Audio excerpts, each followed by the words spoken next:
Hey, squaddies! Good morning, good afternoon, and good evening from wherever you're watching from.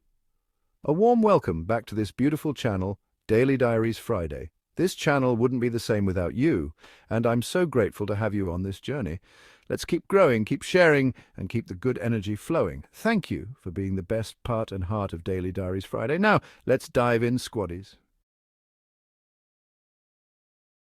King Charles and Queen Camilla are absolutely beside themselves with excitement over their upcoming trip to Italy, scheduled for April, where they'll visit both Rome and the Vatican. The official line is that this is part of a grand pilgrimage for the Catholic Jubilee year, which encourages pilgrims to pass through one of the holy doors at Rome's 4 major basilicas. Pope Francis has framed this Jubilee around the theme of hope, though frankly, it's astonishing that he's allowing these two to show up at all. Maybe he's playing the long game, figuring that letting them in is the first step in guiding them toward actual repentance. Or maybe he just doesn't care. Either way, the idea of Charles and Camilla treating this like some profound spiritual journey is laughable. What makes this trip even more ridiculous is the behind-the-scenes drama surrounding it. It was originally planned for last year, but William and Kate were supposed to go. That is, until Charles and Camilla swooped in and yanked it away from them. Because heaven forbid anyone else in the royal family gets a moment of prestige. This is classic Charles. His need to be the centre of attention, his determination to overshadow William at every possible opportunity, his obsession with controlling the narrative. And now, of course, we're being fed the official story that Kate won't be travelling for a while, unless, of course, it's a glamorous beach vacation, in which case, somehow, her health miraculously allows it. The whole thing is just palace politics, plain and simple. What's especially nauseating about this trip is the timing. It just so happens to coincide with Charles and Camilla's 20th wedding anniversary. Yes, the anniversary of the moment they finally made their decades-long affair official. It's almost poetic, really. Two people who built their relationship on deception and betrayal, marking their milestone by visiting the Vatican, of all places. One can only imagine the mental gymnastics required to pretend that this is some wholesome, noble occasion. Perhaps they'll stand in St. Peter's Basilica, gazing at Michelangelo's masterpieces, while conveniently forgetting the way they trampled over Diana in their pursuit of personal happiness. Maybe Charles will say a little prayer, thanking the heavens that public opinion eventually softened enough to accept Camilla as queen. In the lead-up to this grand Italian excursion, Charles and Camilla decided to throw a Taste of Italy dinner at Highgrove on Friday night. Because why not?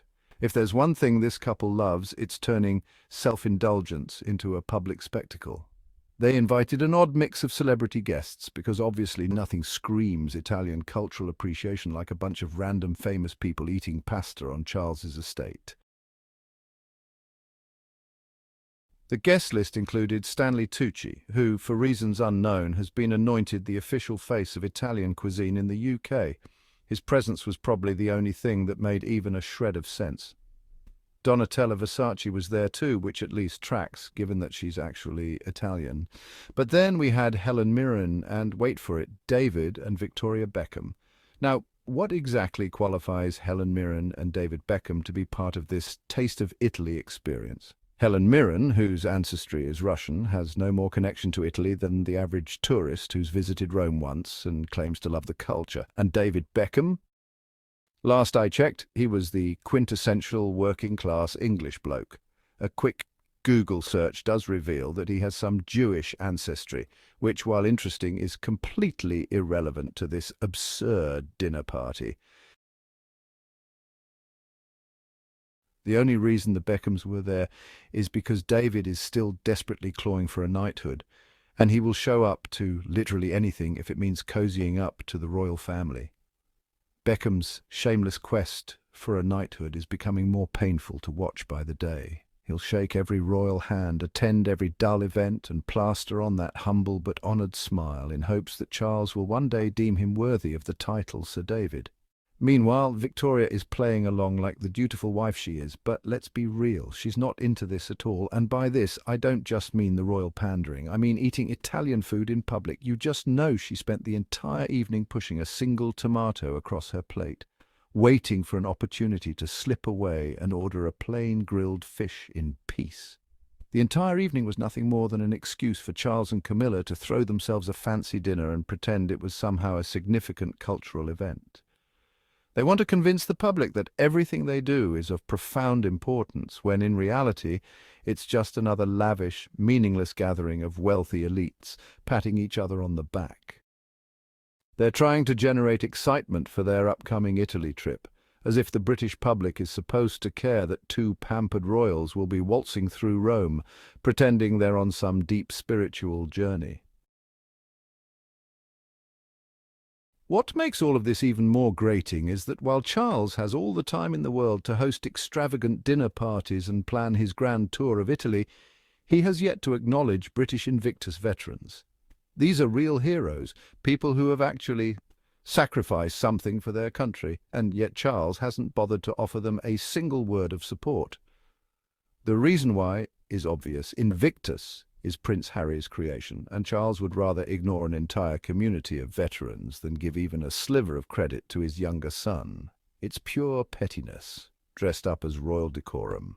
And yet, while Charles is out here ignoring actual servicemen and women, we're supposed to believe that David Beckham is the perfect candidate to take over Prince Harry's royal duties. Yes, that's actually a conversation that's happening, because why not replace a prince who genuinely cares about veterans and mental health with a retired footballer whose main contribution to society is selling designer underwear?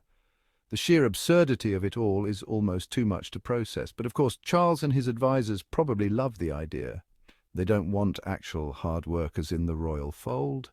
They want obedient celebrities who will show up, smile, pose for photos, and never, ever outshine them. At the end of the day, this whole Taste of Italy dinner was nothing more than another exercise in Charles and Camilla's desperate need for validation. They want to be seen as sophisticated, beloved, important, despite the fact that their reign has been defined by pettiness, vanity, and a total lack of genuine connection with the people they supposedly serve. They'll keep throwing these ridiculous parties, keep taking these indulgent trips, and keep pretending that any of it matters. But no amount of carefully curated events or strategically planned pilgrimages can change who they really are. And when they finally step through the holy doors at the Vatican, one can only hope that someone, perhaps even Pope Francis himself, reminds them that some things, no matter how much power you wield, cannot simply be forgiven and forgotten. Thanks for tuning in, Squaddies. You guys are amazing, and I can't thank you enough for the love and support. If you had a good time, don't forget to smash that like button, hit subscribe, and turn on the notifications so you never miss out on the vibes. Let's keep this community growing. Share it with your friends. As always, I'd love to hear your thoughts in the comments. Until next time, stay awesome, stay inspired, and keep those good vibes flowing. See you in the next video, Squaddies.